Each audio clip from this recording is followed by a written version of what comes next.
The sun was burning red above the market of Zarnak IV, a small trade planet far from the core systems. The air was dry.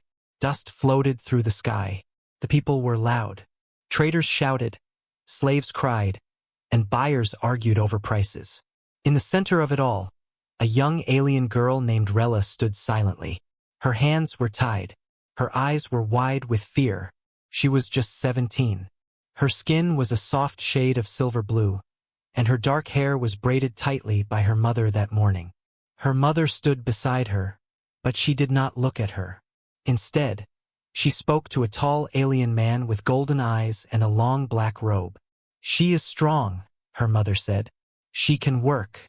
She knows how to clean, cook, and serve." The golden-eyed man looked at Rella. He touched her face. She flinched. "How much?" he asked. 20 credits. 15. 17. Done. The man gave her mother a small metal chip. Her mother didn't say goodbye. She didn't touch her. She didn't cry. She simply turned and walked away. Rella screamed, "Mother, please, don't leave me." But the sound was lost in the crowd. 2 guards grabbed her arms. They pulled her away like a broken object. Her feet dragged through the dust. She looked back again and again, hoping her mother would stop, turn, or say something. She never did. They took Rella into a metal cage. It smelled of old sweat and metal. Inside there were other girls. Some younger, some older. All had empty eyes. No one spoke. The cage was lifted into a large transport truck. It flew through the sky toward a nearby ship dock. Rella's hands shook. Her lips whispered, Why me?" No one answered. The ship was old, dirty, and cold. The guards pushed the girls inside. There were rows of cages inside the ship. One for each girl. No windows, just darkness. As the ship rose into the sky, Rella held the bars of her cage and cried. But then, she noticed something strange. In a cage at the far end of the room, someone sat completely still. Not a girl. Not an alien. A man. A human. Rella had heard stories about humans. They were rare. Dangerous. Some said they had no heart. Some said they were smarter than any machine. Others said they were slaves once. Long ago. But now they lived only in dark places. This one was tall. His skin was pale. His black jacket was torn. He sat with his back against the wall, eyes closed, like he was sleeping. But Rella felt something. His presence was different. She whispered, "Is he dead?" The girl in the next cage replied, "No, he doesn't speak, doesn't eat much. But the guards fear him." "Why?" "They say he killed a guard once. With no weapon." Rella stared at him. His face looked calm. But there was something in his stillness. Something powerful. Something dangerous. Hours passed. The ship shook as it entered deep space. Suddenly a guard walked in. He looked drunk. He opened Rella's cage and pulled her out. "Time to teach you manners," he said with a laugh. He pushed her against the wall and raised his hand. Rella cried, "Please, no." Then a voice came. Calm, cold, deep. Hurt her again. "I dare you." The guard froze. Rella turned. The human man was standing now. His eyes were open, sharp, gray, and burning. The room became silent. The guard lowered his hand. "You think you scare me?" he said, trying to sound strong. The human smiled. "Try me." The guard backed away slowly. He shut the cage again and left without another word. Rella fell to the floor. Her heart was racing. She looked at the human man. He looked back and said nothing. Later, she whispered, "Why did you help me?" No reply. "Do you have a name?" Still no answer. She leaned closer to the bars between them. Finally, the man said, "Kalen." That was it. Just one word. But to Rella it felt like hope. Far away in the ship, the golden-eyed man sent a message. "One of the slaves is special. The human has taken interest in her." The message was received by a voice that replied, "Good. Then the game begins." The slave ship drifted through cold, black space like a ghost. No lights outside. No name. It moved silently, hiding from patrols, moving between forgotten planets. Inside the ship, everything was metal, rust, and darkness. And in the heart of it all were the cages. Inside the slave bay, there was no day or night in the cage room, only flickering lights, the hum of engines, and the quiet breathing of prisoners. Rella sat in the corner of her cage, knees to chest, arms around her legs. She hadn't slept. Her eyes stayed on the human in the last cage. Kalen. He hadn't moved since yesterday. Not a blink, not a sound. But something had changed. After what he did, everyone was watching him now. Even the guards walked slower near his cage, as if they were afraid he might snap. Rella whispered to the girl in the next cage, "Who is he really?" The girl replied, "Some say he's ex-military. Others say he's the last of his kind." Flashback, a whispered rumor. 2 guards sat in the hallway, whispering during a break. "That human. You remember what he did on Rick's 9? I heard. 6 guards dead. With chains. And they still didn't kill him. No, they sold him. Like an animal. Now he's here." They laughed nervously. Back in the slave bay. Suddenly, a loud alarm rang through the ship. Whew, whew. Doors hissed. Footsteps echoed. A group of high-level buyers had arrived. The golden-eyed trader entered. His long coat dragged behind him. He was followed by 3 tall insect-like aliens, rich, cruel, and curious. They walked past each cage, inspecting the girls like they were objects. One insect man stopped at Rella's cage. He hissed in his own language, then said in broken English, "This one. Soft. Pretty." The golden-eyed trader smiled. "Yes, she's untouched. Good for high-end service or private keeping." The buyer nodded.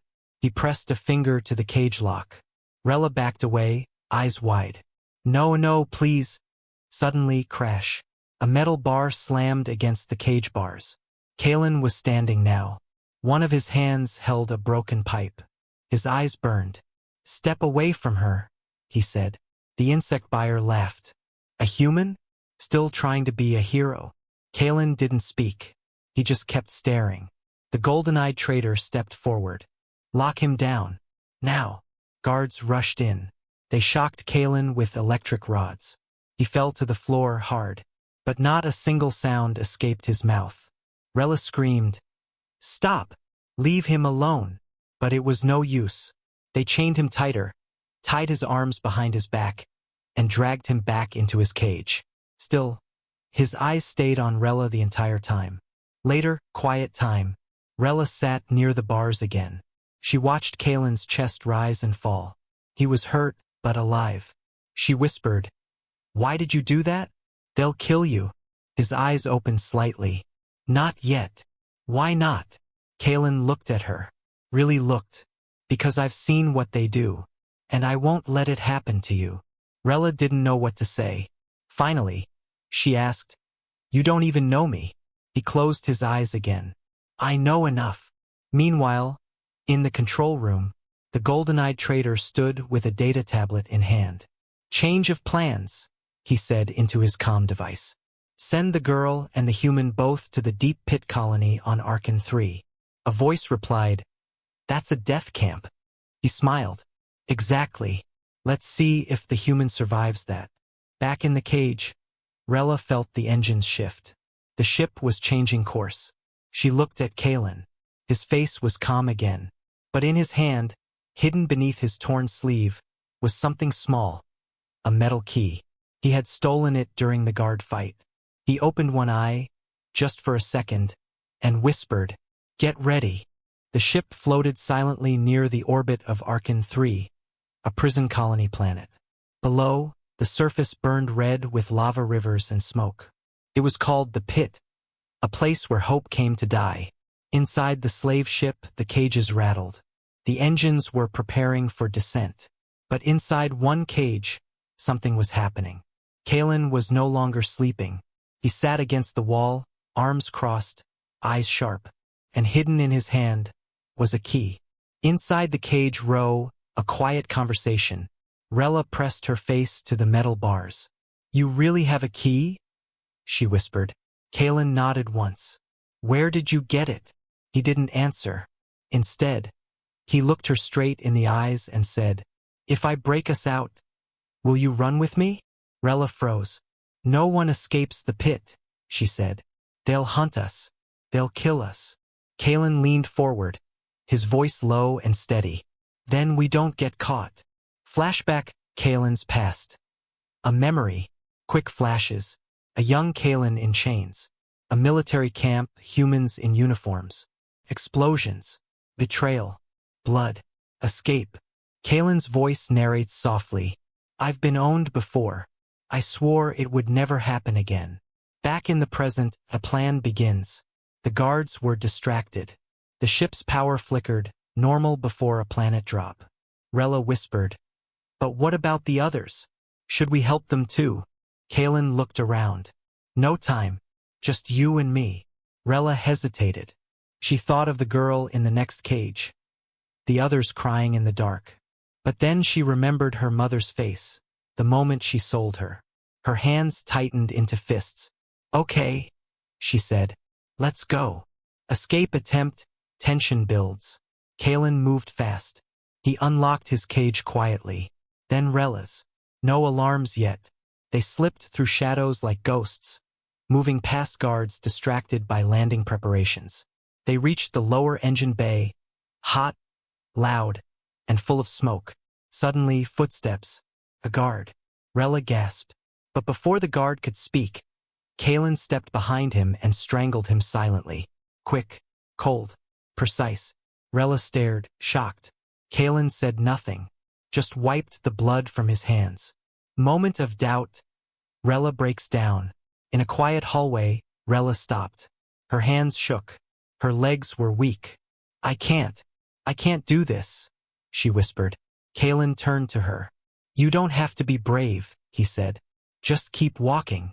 She looked at him, tears in her eyes. Why me?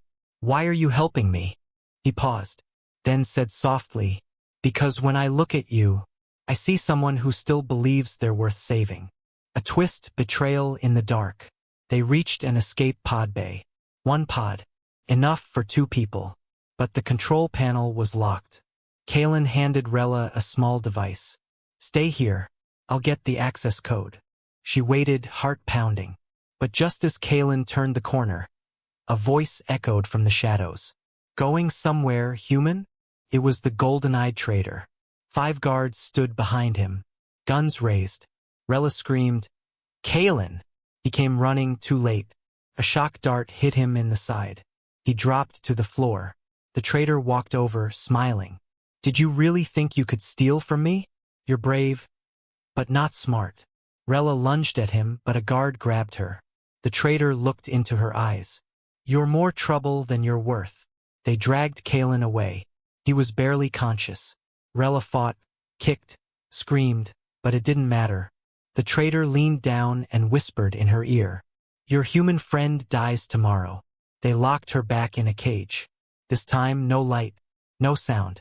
But as she sat in the darkness, a small voice echoed in her mind. If I break us out, will you run with me? And this time, she whispered back, Yes, I will. Rella was running.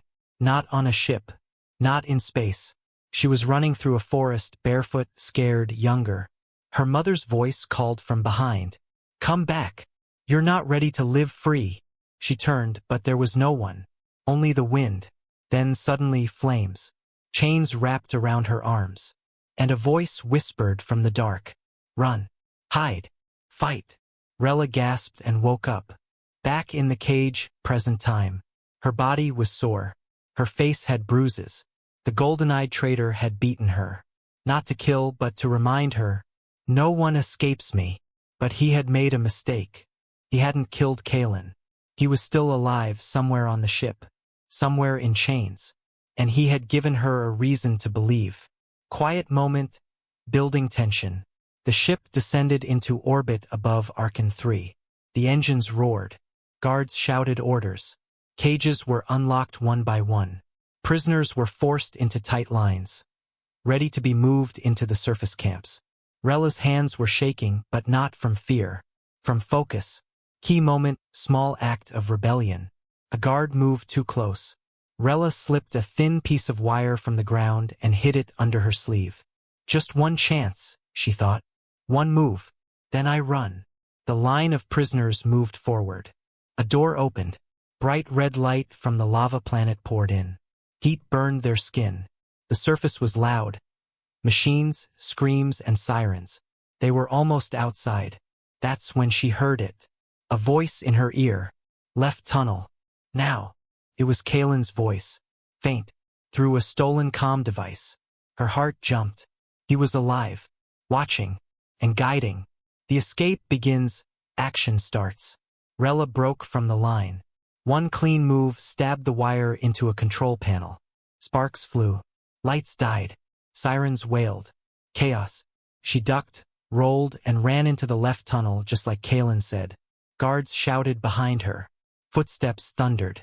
She turned corners, climbed through vents, slid down old supply shafts. Each second, she heard the same voice in her head. Run. Hide. Fight. Reunion brief and powerful. At the end of a tunnel, a hand reached out and pulled her into a dark chamber. It was Kaylin, barely standing, bleeding, but alive. His eyes met hers. You actually ran, he said. She nodded. You told me to. A small smile touched his lips. Then let's finish what we started. The plan, fast and dangerous. Kaylin handed her a stolen blaster. I bought us 5 minutes, he said. Maybe less. We can't fight all of them, Rella said. We don't need to. Just need to disappear. They moved fast, Kaylin limping, Rella leading now. They climbed into the old part of the ship, cold and silent. Broken machines. Abandoned rooms. Forgotten tunnels. Flashback. Kaylin's secret past. As they hid, Kaylin finally spoke. I built parts of this ship. Long time ago. Before I was sold. You were an engineer? Rella asked. War engineer. Then prisoner. Then ghost. He looked at her. But I'm not a ghost anymore. 2 guards found them. Rella acted before Kaylin could move. She fired twice. 1 shot missed. The second hit. Her hands shook, but her eyes were steady. You said run, hide, fight, she said. Kaylin nodded. You listened. They reached a hidden airlock chamber, an old pod still intact. But as Kaylin tried to open it, the control screen flashed red. Access denied. Manual launch only. He looked at Rella. I need time. Can you cover me? She hesitated, but then stepped toward the door with her blaster raised. Outside, more guards were coming. A new alarm rang louder than before. From a speaker above, the golden-eyed trader's voice echoed. You can't run forever. This time you both die. Rella gritted her teeth and whispered back. Then we fight. The ground rumbled beneath their feet as the stolen escape pod crashed into the surface of Archon 3. Metal screamed against black stone. Smoke hissed from broken vents. Inside, Kaylin's hands bled from the manual launch system, and Rella coughed hard, lungs full of burnt air. We made it, she whispered. Not yet, Kaylin said. He kicked the emergency hatch. It jammed. A second kick sent it flying. Red light poured in, harsh and hot. Lava rivers glowed in the distance. Towering walls of stone boxed them in. Above, the sky churned with black clouds and ash. There were no guards, no signs, just silence, except for a voice, small, broken, coming from the rocks. Who are you? Rella turned. A child stood there, thin, barefoot, and afraid. Behind her, others emerged from cracks in the walls. Men, women, old and young. Dozens of them. They weren't guards. They were prisoners. Survivors. Kaylin raised a hand slowly. We're not here to hurt you. A woman stepped forward, her voice shaking. Then why are you here? He looked at Rella, then answered. To wake you up. The survivors exchanged glances. Some didn't believe him. Some wanted to. One man spat on the ground. You want to fight the traitors? That's suicide. Not fight them, Kaylin said. Break their system. From the inside. The crowd started to shift. Whispers grew louder. Rella spoke, louder than she expected. They sold me, my own family. They told me I was worthless. But I'm still standing. And I'm not leaving without helping someone else stand too. Silence again. Then, slowly, one person stepped forward. Then another. Then another. Kalen looked around and nodded. We'll need a place to hide. Weapons. And people who aren't afraid to run, hide, and fight. The woman from earlier smiled. Tired, but ready. Follow me. Through tunnels carved into the stone they walked. Deep below the surface, they reached a hidden zone. An old mining chamber, long abandoned. Shelves lined with broken tools. Engines with missing parts. Perfect place for secrets. For resistance. They began to work. Kalen rewired old drones into scouts. Rella helped organize food and water. The others told their stories, painful, angry, but all the same. Sold. Abandoned. Forgotten. Until now. That night, under flickering lights, Kalen pulled out a folded map burned at the edges. This is the hub, he said, where all shipments pass through. If we take that, we can free more than just us. We can stop the trade itself. You've tried this before? Someone asked. He nodded once. And failed. Rella looked at him. But this time you're not alone. She stood beside him. Others joined. No one spoke. But something new filled the air. Not hope. Not yet. But the shape of it. Later, in a quiet corner of the cavern, Rella sat beside Kalen. Why did you really come back for me? She asked. He didn't look at her. Because you looked like someone who'd been told they had no power. And I remember how that felt. She whispered. What if I'm not strong enough? He finally turned to her. Then we fight together. That's the difference. Somewhere above, the traders scanned for them. Ships circled. Drones searched. But in the dark below, something had already started. Not an army. A spark. And sparks have a way of catching fire. The smell of fire reached her before the sound did. Deep in the tunnels of Arkan 3, Rella paused mid-step. The stone walls vibrated softly under her feet, thudding like footsteps, but slower, heavier. She turned toward the echoing corridor behind her. Flames weren't supposed to spread this deep. She sprinted back toward the main chamber. Her breath hitched. The air was too warm now. Something was wrong. Voices were rising. By the time she reached the hideout, the smoke had already begun curling through the ceiling. Kalen was shouting orders. The others were moving crates, weapons, medical kits. But her eyes locked onto a boy sitting in the corner. Too small to carry anything. Too scared to move. Her world tilted. Dren. The boy looked up. Pale blue skin. Black curls. Her little brother. She dropped everything. Rushed forward. He didn't run. Didn't smile. Just stared. I thought they took you, she whispered. They did. Mother said you were safe. She lied. The words came out sharp, like broken glass. Dren's voice trembled. She sold me too. Same as you. Said it was the only way. Rella's heart pounded louder than the fire now. The betrayal burned hotter than the lava outside. Kalen approached, his tone urgent. We need to move. They're burning the tunnels. Trying to smoke us out. She grabbed Dren's hand. He comes with us. Of course. They ran. Not just the two of them. Dozens. The underground rebellion burst through side tunnels, climbing toward the surface through forgotten mining shafts. But the traders were already waiting above. Spotlights, guns, drones, traps. They were being herded like cattle into a dead end. One man shouted, We're surrounded. Rella stopped, looked around. She wasn't the scared girl from the cage anymore. She looked at Kalen. We need a new way out. He scanned the rock walls, then pointed. There. Vent shaft. Vertical climb. She nodded, turned to the others. Drop everything. Carry only what matters. Follow me. They moved. Fast. Breathing smoke. Climbing jagged stone with blistered hands. Halfway up, Dren slipped. Screamed. Rella caught him. Pulled him up. You're not falling, she said. Not again. At the top, the shaft opened into a hidden gorge. Narrow, rocky, protected from sky scans. They collapsed into the shadows. Alive. Barely. Later, around a low fire, Dren sat beside her. Quiet. Sad. She wrapped an arm around him. "Why didn't you tell them who you were?" she asked. "I was ashamed," he said. "I knew what they did to you. I didn't try to stop them. I just cried." Rella looked at the fire. "So did I. But I'm not crying anymore." He looked up at her. "Are we going to win?" She didn't answer right away, just stared into the flame. "I don't know," she said honestly. "But I know we're not going back." From behind them, Kalen stepped closer. "We hit the outer fence next. One power station, lightly guarded. If we take it, we get access to their comms. And their plans." Rella stood.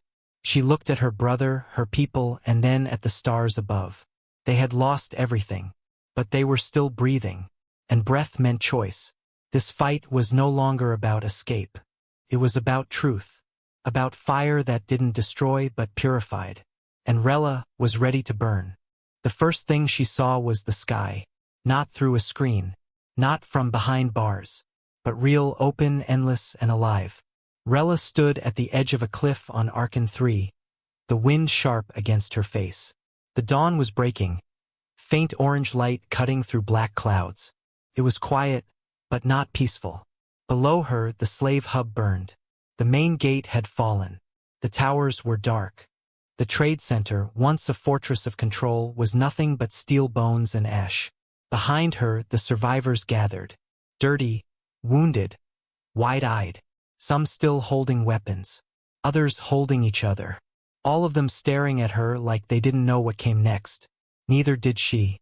Then Kalen walked up beside her, limping, holding his side where a blast had torn through his jacket. "You did it," he said. She didn't answer. "You got them out." Still nothing. Because it wasn't over. Not yet. 6 hours earlier, the plan had seemed impossible. Break into the communications center. Send a live broadcast to the outer colonies.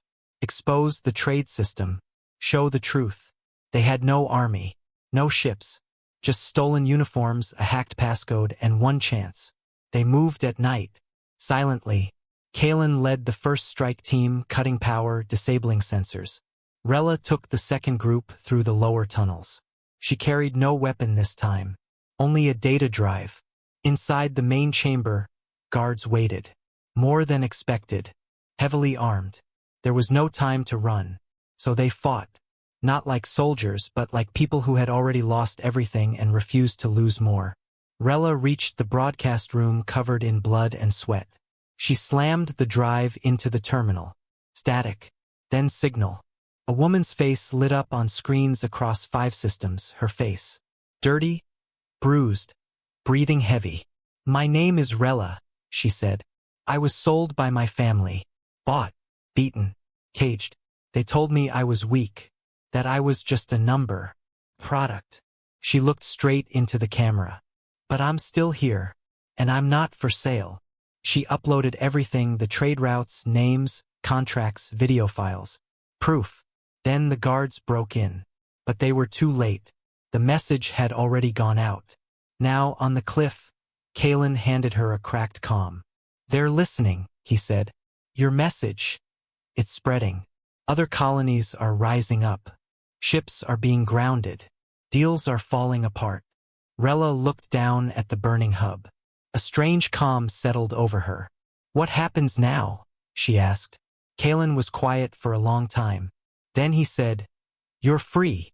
That word hung in the air like smoke. She didn't know how to feel it. Not yet. Behind them, the survivors waited. One of them, an older woman, stepped forward. "Where do we go?" Rella looked around. The sky. The land. The people. She had no home to return to. No family left to trust. But maybe that wasn't a curse anymore. Maybe it was an invitation. "You go where you choose," she said. "That's what freedom means." Then she turned to Kalen. "And you?" He looked at her, serious, steady. "I go where you go. No poetry. No promises. Just truth." She nodded. And together they walked down the hill into the ruins. Into a future they would build themselves. not with chains, but with fire.